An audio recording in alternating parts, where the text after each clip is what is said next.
On an exceptionally hot evening early in July, a young man came out of the garret in which he lodged in S. Place and walked slowly, as though in hesitation, towards K. Bridge. He had successfully avoided meeting his landlady on the staircase. His garret was under the roof of a high, 5-storied house and was more like a cupboard than a room. The landlady who provided him with garret, dinners, and attendance, lived on the floor below, and every time he went out he was obliged to pass her kitchen, the door of which invariably stood open. And each time he passed, the young man had a sick, frightened feeling, which made him scowl and feel ashamed. He was hopelessly in debt to his landlady, and was afraid of meeting her. This was not because he was cowardly and abject, quite the contrary, but for some time past he had been in an overstrained irritable condition, verging on hypochondria. He had become so completely absorbed in himself, and isolated from his fellows that he dreaded meeting, not only his landlady, but anyone at all. He was crushed by poverty, but the anxieties of his position had of late ceased to weigh upon him. He had given up attending to matters of practical importance, he had lost all desire to do so. Nothing that any landlady could do had a real terror for him. But to be stopped on the stairs, to be forced to listen to her trivial, irrelevant gossip, to pestering demands for payment, threats and complaints, and to rack his brains for excuses, to prevaricate, to lie no, rather than that, he would creep down the stairs like a cat and slip out unseen. This evening, however, on coming out into the street, he became acutely aware of his fears. "I want to attempt a thing like that and am frightened by these trifles," he thought, with an odd smile.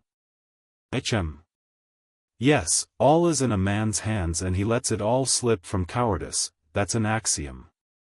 It would be interesting to know what it is men are most afraid of. Taking a new step, uttering a new word is what they fear most. But I am talking too much. It's because I chatter that I do nothing. Or perhaps it is that I chatter because I do nothing. I've learned to chatter this last month, lying for days together in my den thinking of Jack the Giant Killer. Why am I going there now? Am I capable of that?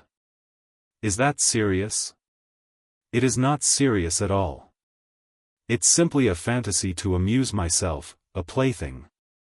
Yes, maybe it is a plaything. The heat in the street was terrible, and the airlessness, the bustle and the plaster, scaffolding, bricks, and dust all about him, and that special Petersburg stench, so familiar to all who are unable to get out of town in summer, all worked painfully upon the young man's already overwrought nerves. The insufferable stench from the pot-houses, which are particularly numerous in that part of the town, and the drunken men whom he met continually, although it was a working day, completed the revolting misery of the picture. An expression of the profoundest disgust gleamed for a moment in the young man's refined face. He was, by the way, exceptionally handsome, above the average in height, slim, well-built, with beautiful dark eyes and dark brown hair. Soon he sank into deep thought, or more accurately speaking into a complete blankness of mind. He walked along not observing what was about him and not caring to observe it. From time to time, he would mutter something, from the habit of talking to himself, to which he had just confessed. At these moments he would become conscious that his ideas were sometimes in a tangle and that he was very weak. For 2 days he had scarcely tasted food. He was so badly dressed that even a man accustomed to shabbiness would have been ashamed to be seen in the street in such rags. In that quarter of the town, however, scarcely any shortcoming in dress would have created surprise. Owing to the proximity of the Hay Market, the number of establishments of bad character, the preponderance of the trading and working-class population crowded in these streets and alleys in the heart of Petersburg, types so various were to be seen in the streets that no figure, however queer, would have caused surprise. But there was such accumulated bitterness and contempt in the young man's heart, that, in spite of all the fastidiousness of youth, he minded his rags least of all in the street. It was a different matter when he met with acquaintances or with former fellow students, whom, indeed, he disliked meeting at any time.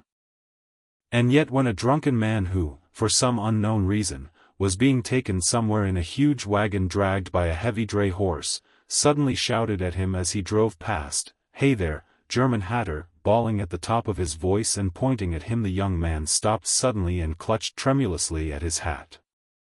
It was a tall round hat from Zimmermann's, but completely worn out, rusty with age, all torn and bespattered, brimless and bent on one side in a most unseemly fashion. Not shame, however, but quite another feeling akin to terror had overtaken him. "I knew it," he muttered in confusion, "I thought so. That's the worst of all. Why, a stupid thing like this, the most trivial detail might spoil the whole plan. Yes, my hat is too noticeable. It looks absurd and that makes it noticeable. With my rags I ought to wear a cap, any sort of old pancake, but not this grotesque thing. Nobody wears such a hat, it would be noticed a mile off, it would be remembered. What matters is that people would remember it, and that would give them a clue. For this business one should be as little conspicuous as possible. Trifles are what matter. Why, it's just such trifles that always ruin everything." He had not far to go. He knew indeed how many steps it was from the gate of his lodging house, exactly 730. He had counted them once when he had been lost in dreams. At the time he had put no faith in those dreams and was only tantalizing himself by their hideous but daring recklessness. Now, a month later, he had begun to look upon them differently, and, in spite of the monologues in which he jeered at his own impotence and indecision, he had involuntarily come to regard this hideous dream as an exploit to be attempted, although he still did not realize this himself. He was positively going now for a rehearsal of his project, and at every step his excitement grew more and more violent. With a sinking heart and a nervous tremor, he went up to a huge house which on one side looked on to the canal, and on the other into the street. This house was let out in tiny tenements and was inhabited by working people of all kinds: tailors, locksmiths, cooks, Germans of sorts, girls picking up a living as best they could, petty clerks, etc. There was a continual coming and going through the two gates and in the two courtyards of the house. 3 or 4 doorkeepers were employed on the building. The young man was very glad to meet none of them, and at once slipped unnoticed through the door on the right, and up the staircase. It was a back staircase, dark and narrow, but he was familiar with it already, and knew his way, and he liked all these surroundings. In such darkness even the most inquisitive eyes were not to be dreaded. "If I am so scared now, what would it be if it somehow came to pass that I were really going to do it?" he could not help asking himself as he reached the 4th story. There his progress was barred by some porters who were engaged in moving furniture out of a flat. He knew that the flat had been occupied by a German clerk in the civil service, and his family. This German was moving out then, and so the 4th floor on this staircase would be untenanted except by the old woman. "That's a good thing anyway," he thought to himself, as he rang the bell of the old woman's flat. The bell gave a faint tinkle as though it were made of tin and not of copper. The little flats in such houses always have bells that ring like that. He had forgotten the note of that bell, and now its peculiar tinkle seemed to remind him of something and to bring it clearly before him. He started, his nerves were terribly overstrained by now. In a little while, the door was opened a tiny crack.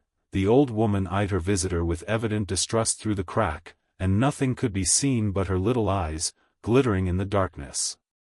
But, seeing a number of people on the landing, she grew bolder, and opened the door wide. The young man stepped into the dark entry, which was partitioned off from the tiny kitchen.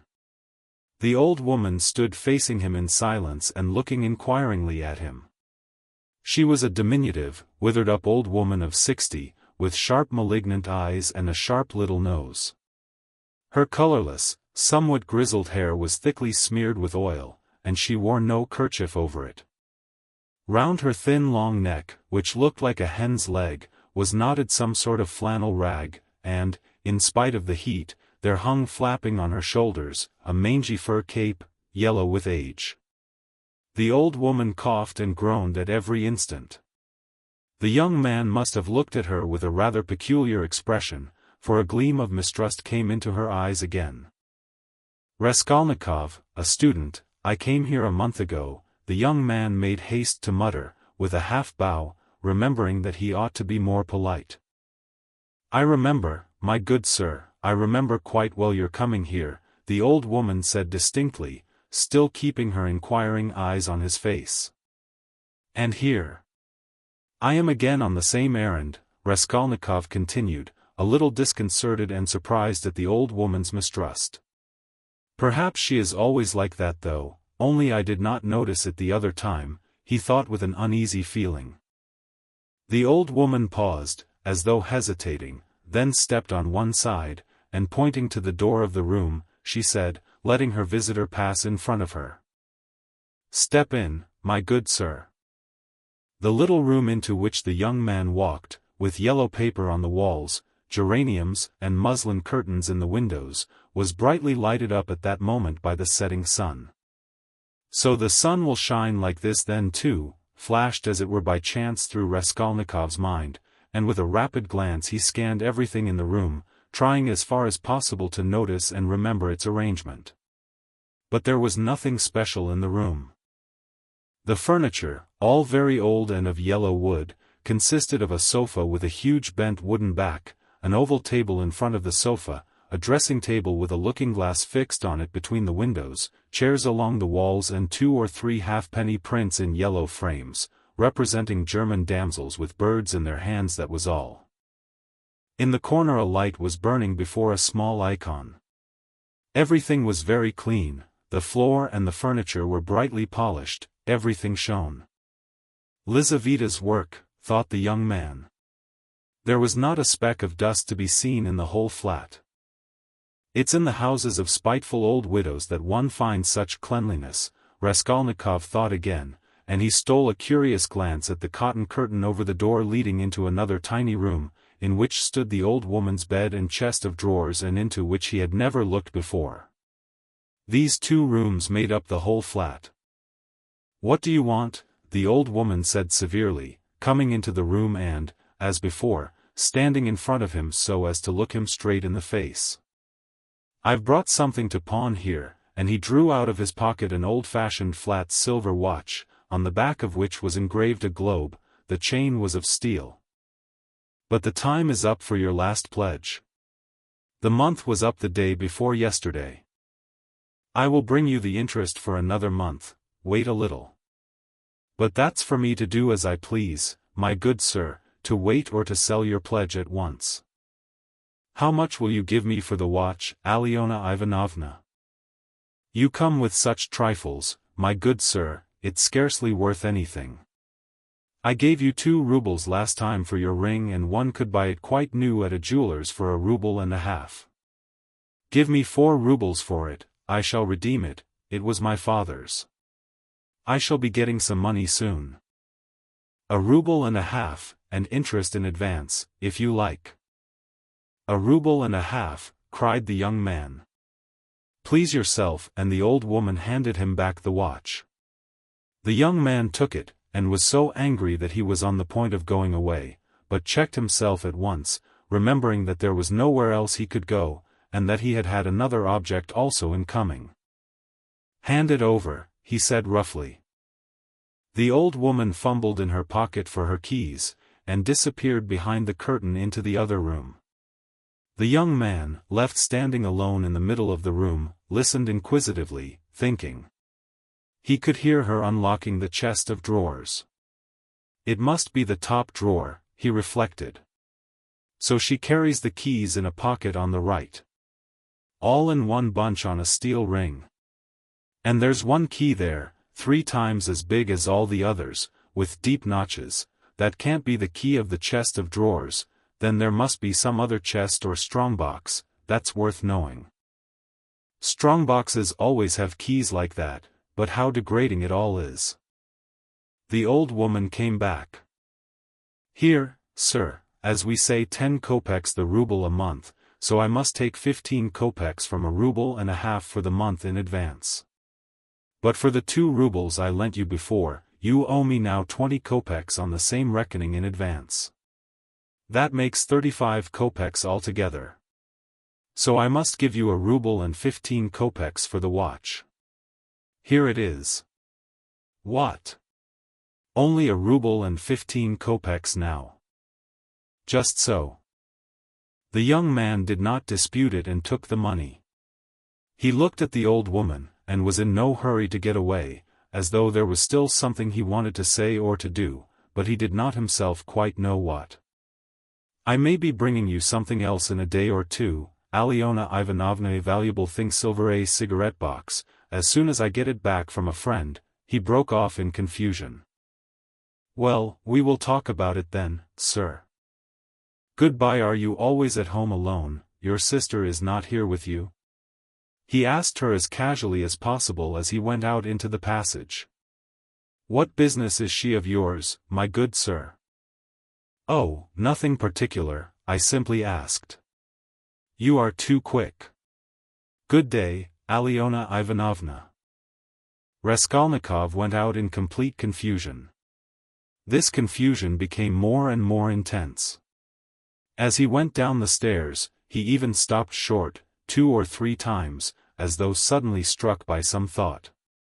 When he was in the street he cried out, "Oh, God, how loathsome it all is! And can I possibly? No, it's nonsense, it's rubbish," he added resolutely. And how could such an atrocious thing come into my head? What filthy things my heart is capable of! Yes, filthy above all, disgusting, loathsome, and for a whole month I've been. But no words, no exclamations, could express his agitation. The feeling of intense repulsion, which had begun to oppress and torture his heart while he was on his way to the old woman, had by now reached such a pitch and had taken such a definite form that he did not know what to do with himself to escape from his wretchedness. He walked along the pavement like a drunken man, regardless of the passers-by, and jostling against them, and only came to his senses when he was in the next street. Looking round, he noticed that he was standing close to a tavern which was entered by steps leading from the pavement to the basement. At that instant 2 drunken men came out at the door, and abusing and supporting one another, they mounted the steps. Without stopping to think, Raskolnikov went down the steps at once. Till that moment he had never been into a tavern, but now he felt giddy and was tormented by a burning thirst. He longed for a drink of cold beer, and attributed his sudden weakness to the want of food. He sat down at a sticky little table in a dark and dirty corner, ordered some beer, and eagerly drank off the first glassful. At once he felt easier, and his thoughts became clear. All that's nonsense, he said hopefully, and there is nothing in it all to worry about. It's simply physical derangement. Just a glass of beer, a piece of dry bread, and in one moment the brain is stronger, the mind is clearer, and the will is firm. Phew, how utterly petty it all is. But in spite of this scornful reflection, he was by now looking cheerful, as though he were suddenly set free from a terrible burden, and he gazed round in a friendly way at the people in the room. But even at that moment he had a dim foreboding that this happier frame of mind was also not normal. There were few people at the time in the tavern. Besides the 2 drunken men he had met on the steps, a group consisting of about 5 men and a girl with a concertina had gone out at the same time. Their departure left the room quiet and rather empty. The persons still in the tavern were a man who appeared to be an artisan, drunk, but not extremely so, sitting before a pot of beer, and his companion, a huge, stout man with a grey beard, in a short full-skirted coat. He was very drunk, and had dropped asleep on the bench. Every now and then, he began as though in his sleep, cracking his fingers, with his arms wide apart and the upper part of his body bounding about on the bench, while he hummed some meaningless refrain, trying to recall some such lines as these. His wife a year he fondly loved, his wife a year he fondly loved. Or suddenly waking up again. Walking along the crowded row he met the one he used to know. But no one shared his enjoyment, His silent companion looked with positive hostility and mistrust at all these manifestations. There was another man in the room who looked somewhat like a retired government clerk.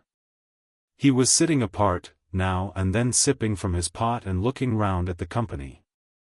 He, too, appeared to be in some agitation.